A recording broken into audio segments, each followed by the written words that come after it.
Welcome to crime confession.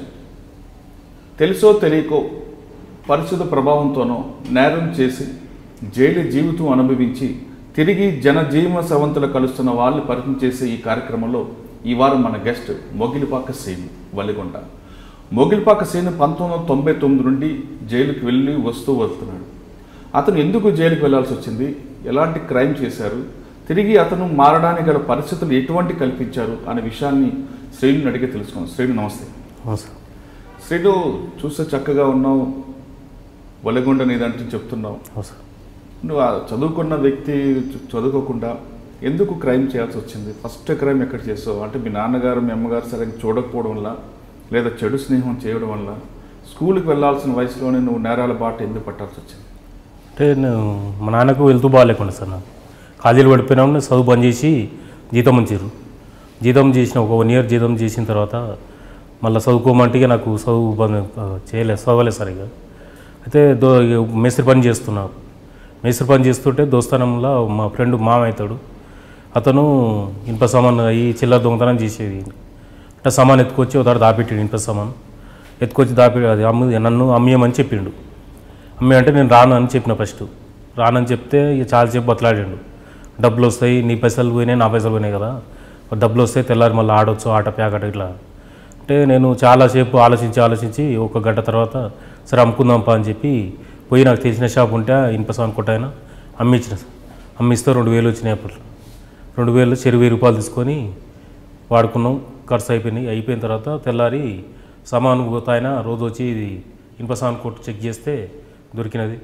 దొరికిన తర్వాత ఓలా మీరంటే పలానా మొగిలిపాక శ్రీను అమ్మిండని చెప్పి నా తాడు తీసుకొచ్చిన తర్వాత నేను ఎత్తుకురాలేదు, ఎరటాయన ఎత్తుకొస్తే అమ్మేమంటే అమ్మించిన అన్న తర్వాత నన్ను పట్టుకొని పోలీసులను తీసుకుపోయాడు. పోలీసు వాళ్ళు కొట్టిరు నన్ను. నేను ఎత్తుకురాలేదు సార్, నేను పని చేసుకుంటున్నాను, అతను యాదగిరి అని ఒక అతను ఉంటే ఆయన అమ్మేమంటే అమ్మించిన. నేను అమ్మిస్తే 2000 వస్తే 1000 రూపాయలు తీసుకున్నాం. ఇది సార్. అంటే పోలీసు వాళ్ళు నిన్నే పట్టుకున్నప్పుడు యాదగిరి దొరకలేదా? ఆయన ఇంటికాడ ఉన్నాడు సార్. అప్పుడు నన్ను పట్టుకొని ఫస్ట్ కొట్టిరు సార్. నన్ను కొట్టిన తర్వాత నేను చేయలేదు సార్, ఇది ఎరతను అమ్మేయమంటే అమ్మించిన. అంటే వాళ్ళంటే పులపాక యాదగిరి అని చెప్పాను. ఏడుంటే ఇంటికాడ ఉంటాడు సార్ అంటే ఇంటికాడ పోయాక ఇంటికాడ ఉంటే తీసుకొచ్చిన తర్వాత ఇద్దరిని కలిసి ఆయన సపరేట్ నాకు సపరేట్ పెట్టి ఇంట్రాగేషన్ చేసేసారు. చేసిన తర్వాత ఫస్ట్ అతన్ని ఇంట్రాగేషన్ చేస్తే చాలా సైకిళ్ళు, మోటార్లు, మన బావి మోటార్లు, ఈ టెంట్ హౌస్ గిన్నెలు అన్నీ ఎత్తుకొచ్చి ఇద్దరం కలిసి చేసినామని చెప్పింది సార్.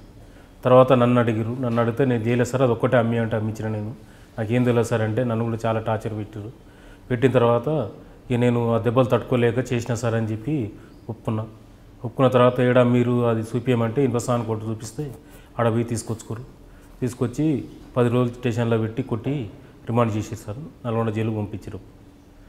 అంటే ఫస్ట్ చేసింది సైకిల్ దొంగతనం కానీ మిగతా దొంగతనాలతో నీకు ఎలాంటి సంబంధం లేదు సార్. మరి సంబంధం లేదని చెప్పకుండా నువ్వు ఎందుకు వాళ్ళకి కొట్టెళ్ళకి భయపడి ఒప్పుకున్నాల్సి వచ్చిందా? చాలా టార్చర్ పెట్టారు సార్. అంటే ఏ విధంగా టార్చర్ చేస్తారు? తాళ్ళు ఇంకా చేతులు కట్టేసి రాకెట్ అని అరికాల్లో కొట్టింగ్, తాడు పైకి కట్టి రాకెట్ ఎక్కించి కొట్టిరు, కళ్ళల్లో కారం పెట్టడం, ఇలా చాలా దెబ్బలు తట్టుకోలేక. అంటే అప్పుడు నువ్వు ఎంత వయసు చదువు? నీ వయసు ఉంటుంది? నా 18 సంవత్సరాలు సార్. 15 సంవత్సరాలు నిన్ను అంత టార్చర్ పెడతారా? పెట్టిరు సార్ నన్ను. డ్రగ్స్ నేను ఎంత ఒప్పుకోలేదు సార్. అతనేమో ఇద్దరం కలిసి చేసినామని అతను చెప్తున్నాడు, నేనేం చేయలేదు సార్, నేను ఇది ఒకటి అమ్మింటే అమ్మించిన నేను అన్న తర్వాత ఆడు చెప్తుండు అన్నిట్లలో ఉన్నాడని చెప్తుండు, నువ్వేం చెప్పానంటే చాలా 2 రోజులు కొట్టిరు సార్ నన్ను. ఈ 3వ నాడు ఆ దెబ్బలు భరించలేని పరిస్థితి. అంటే 2 రోజులు టార్చర్ ఒకే వయసు చేశారా, లేదంటే మిగతా పోలీసులు కూడా వచ్చేసారా? ఆ పిఎస్ ఒక పిఎస్ వాళ్ళు సార్. ఏపీఎస్ ఒలిగొండ పిఎస్ వాళ్ళు టార్చర్ బాగా పెట్టి సార్. పెట్టిన తర్వాత అంటే ఏ టైం నుంచి ఎలా చేసుకొచ్చారు సార్? టైమింగ్ ఉదయం నుంచి చేశారా, రాత్రులు? నైట్ 10 గంటలకు స్టార్ట్ చేసేసారు. 10 నుంచి 11:30 వరకు ఇంటర్వ్యూషన్ చేశారు. అంటే ఎలా చేశారు? తాడు కాళ్ళు కట్టేసి పైకి గుంజి కొట్టడం సార్, అరికాళ్ళ కోటింగ్, ఇట్లా చాలా టార్చర్ పెట్టారు సార్. కొట్టిన తర్వాత కూడా చెప్పలే అప్పటికి నేను.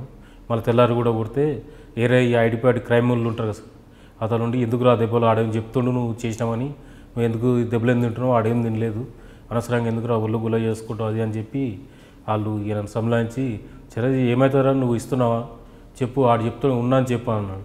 నేను చెయ్యింది ఏడ చూపారా సార్ అని నేను ఆ తర్వాత ఆడు చెప్తాడు నువ్వు సైలెంట్ ఉండు అంతే అని అనగానే అతన్ని ఇద్దరిని తీసుకుపోయారు సార్ జీప్లో.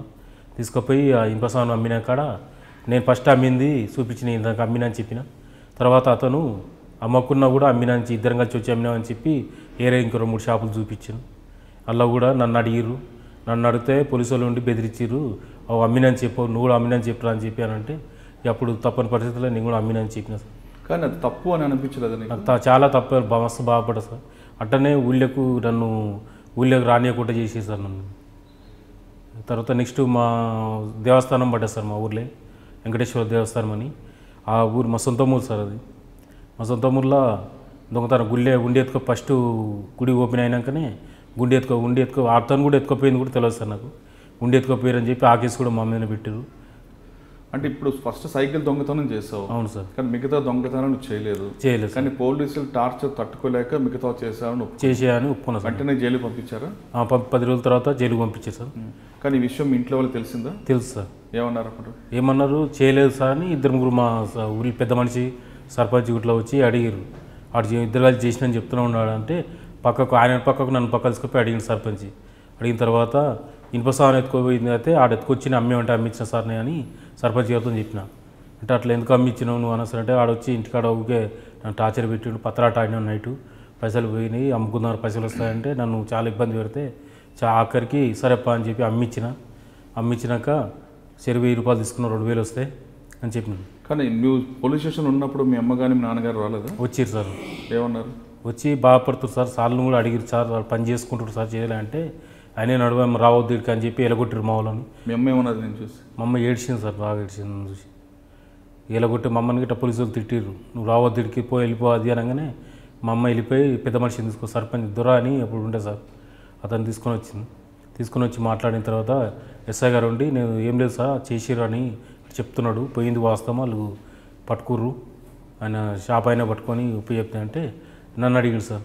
నన్ను అడిగితే వాస్తవం సార్ ఇన్పసాన్ అయితే అమ్మేవాడిని ఎత్తుకురాలేదు, అతను యాదగిరి ఎత్తుకొస్తే అమ్మేమంటే అమ్మించిన నేను అంతేవరకు. కానీ నాకు ఏం సార్ అలా ఎత్తుకొచ్చినా అంటే ఏం సంబంధం లేదు సార్ నాకు. అంటే 10 రోజుల తర్వాత జైలు పంపారా? 10 రోజుల తర్వాత జైలు పంపేసి. కోర్టుకి వెళ్ళినప్పుడు ఏమన్నారు మెజిస్ట్రేట్?